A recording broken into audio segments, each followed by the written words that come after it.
To health matters now, as the Democratic Republic of Congo battles another Ebola outbreak and Uganda remains on high alert, memories of West Africa's deadliest epidemic are resurfacing.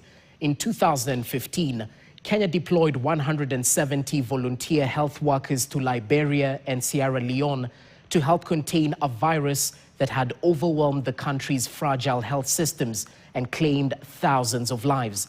One of them was a pediatric nurse, Zedi Chipchirchir Komen, who says answering that call changed her life forever. Eunice Omolo with the details. When Ebola devastated West Africa in 2014 and 2015, fear spread almost as fast as the virus itself. As the death toll climbed, Kenya answered the African Union's call for help, deploying 170 volunteer doctors, nurses and public health officers to Liberia and Sierra Leone. For nurse Zedi Chipchirchir Komen, volunteering felt less like a decision and more like a calling. But as the news of a deployment spread, so did fear. I was thinking, what if something happens and we don't come back?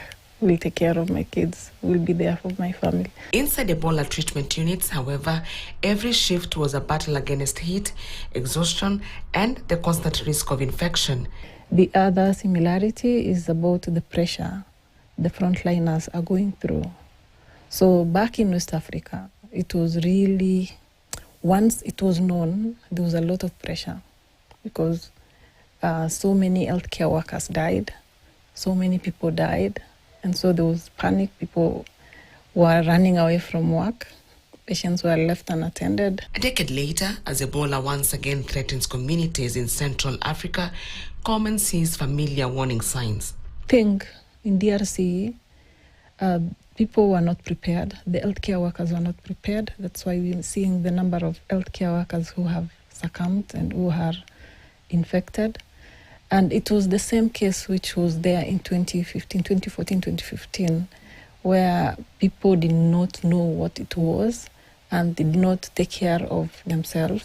Like IPC was something which, you know, if we would have done that or they would have done that.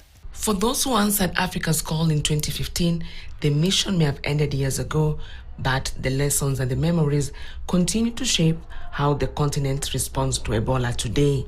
Eunice Omolo, KTN News. Now, the battle over the proposed state